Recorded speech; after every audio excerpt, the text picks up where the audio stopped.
So this is the first of a series of 15 jump right in videos that I'll be producing on a weekly basis. These will correspond to each one of the chapters in Justin Lemiller's textbook. And so basically the whole intent behind these jump right in videos is to give you kind of an overview or a framework or an outline, if you will, of what we're going to be covering in each week's chapter. So in addition to that, though, there's something else that you should think about. You need to watch these. I will keep them short, I promise. You need to watch these on a weekly basis because some of the things that I cover that may be a little bit outside of what the textbook covers will be included on the final exam. Okay, so with that said, let's get started with this first one. By the way, this is Flurry. She decided she wanted in on the action a little bit. I don't know how long she'll stay here, but sorry for the distraction. Okay, so I want you to listen to this particular quote that kind of sits on the fence between poetry and philosophy. To fall in love is to taste eternity.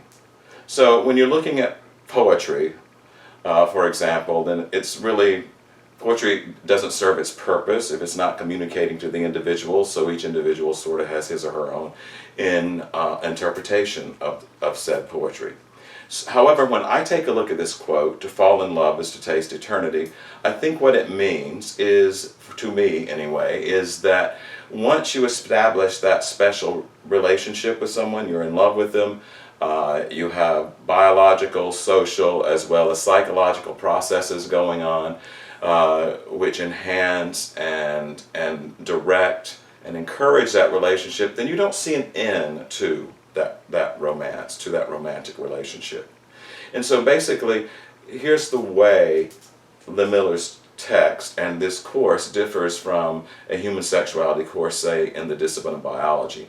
While we're certainly going to focus on some of the biological and neuroscientific things that go along with human sex drives and human sexuality and all of its facets, we're going to focus more on how psychology directs what goes on.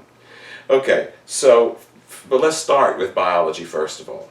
So it always fascinates me to think about human sexuality and how we have some of our most elevated kinds of emotional and psychological experiences through something that is directed so dramatically with a lot of biological substances and processes. For example, human sexuality, our sex drive, for example, is directed by increases in dopamine in our systems that gives us pleasure, right?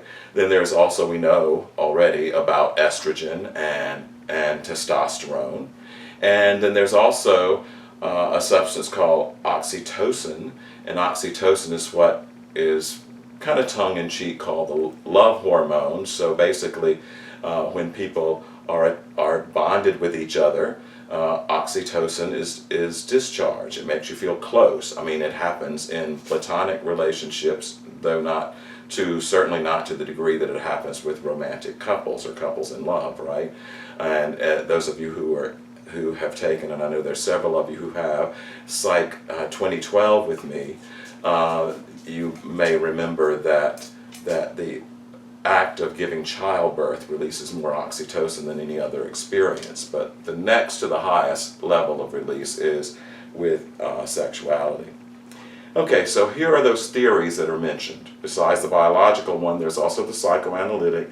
That comes from Freud, Sigmund Freud, the father of modern psychology. Now, we call this a theory, but Freud wasn't really that much into theories. Okay, this was the early days of psychology, right? So a lot of his stuff that came down the pike tended to be discounted later on and scientifically disproved.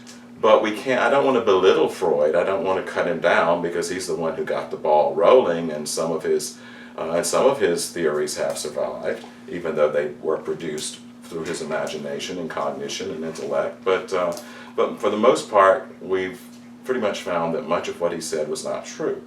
But here's how he conceptualized human sexuality from a psychoanalytic perspective. You've heard of the word libido, perhaps. That has to do with sexual drive. That comes from the part of the personality that Freud called the id, which is the which is controls our pleasure principle. So it's the devil on our shoulder that said, go ahead and do it because it'll feel good. But you have the angel called the superego on the other shoulder that say, no, that's wrong, don't do it. The ego kind of balances these things. He also had a theory of psychosexual development, and when we get to the phallic stage of psychosexual development, even the sound of that sounds like he's ignoring one half of the population, right? Or approximately one half of the population, and that is biological females, right? And indeed he was, because Freud was misogynistic. So basically, his deal was, well, males in puberty, they go through a period of time when they are, well, actually before puberty, in childhood, they go through a period of time when they're in competition with their father for the attention of the mother, right? And so, of course, that doesn't work.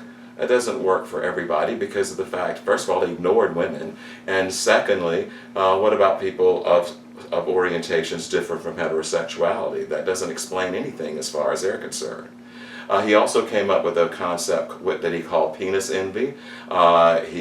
A lot of his diagnoses for women had to do with hysteria, and part of their hysteria is they felt a sense of inferiority because of the fact that they didn't have penises while their male cohorts did.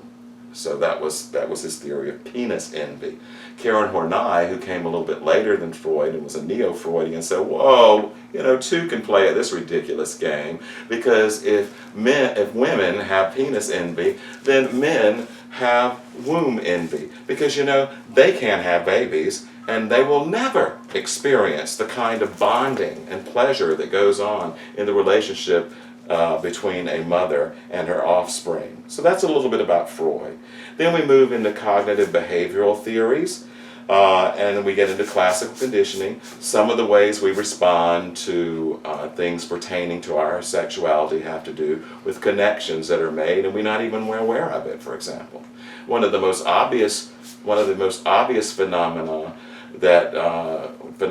that we see in human sexuality is this whole idea of paraphilia, which we would call fetishes. So somebody who's gets sexually aroused by women's shoes, for example. Somewhere in their growth process, there's something that went click inside their head, the same way that something went click in Pavlov's dog's head to make the association between the bell and getting fed happen. So that would be called classical conditioning.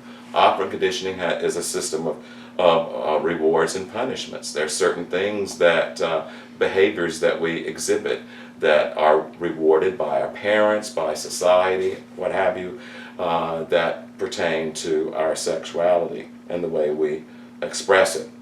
And then social learning. Social learning happens really predominantly in puberty when you're in school.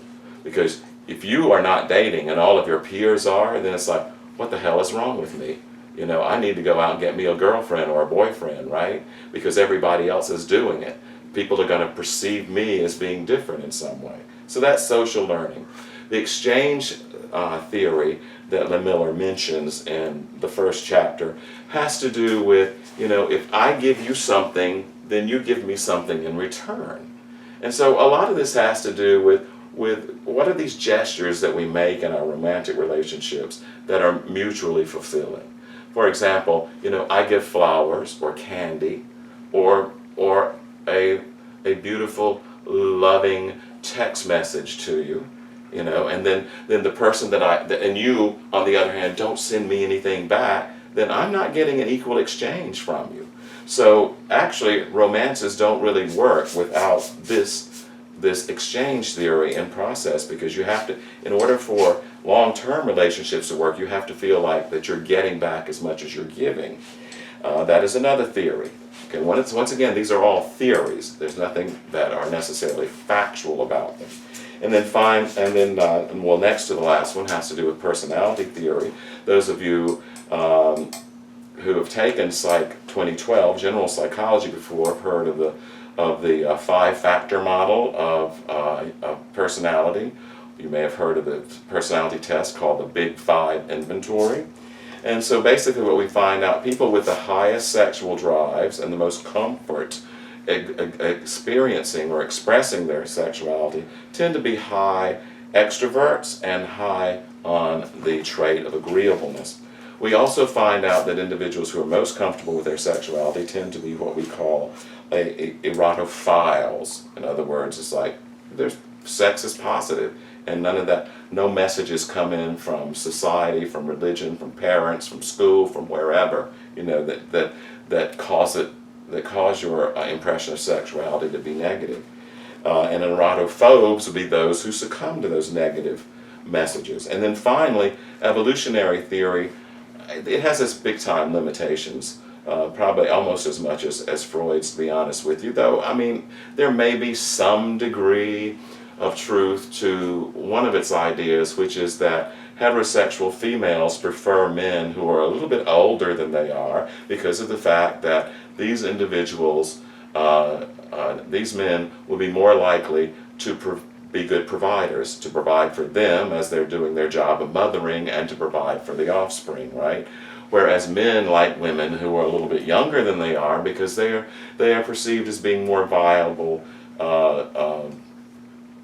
mechanisms. That's such a horrible word. That they are more viable than older women in terms of producing healthy offspring. Okay, well, that's way oversimplified, I think, in terms of how relationships and sexuality works. It also totally ignores human sexual variances. We're ignoring bisexuals, pansexuals, asexuals, and homosexuals. So anyway, that in a nutshell is an overview of Chapter 1. If you have any questions about anything that I've talked about in the video or anything you encountered during the first chapter, let me know, please.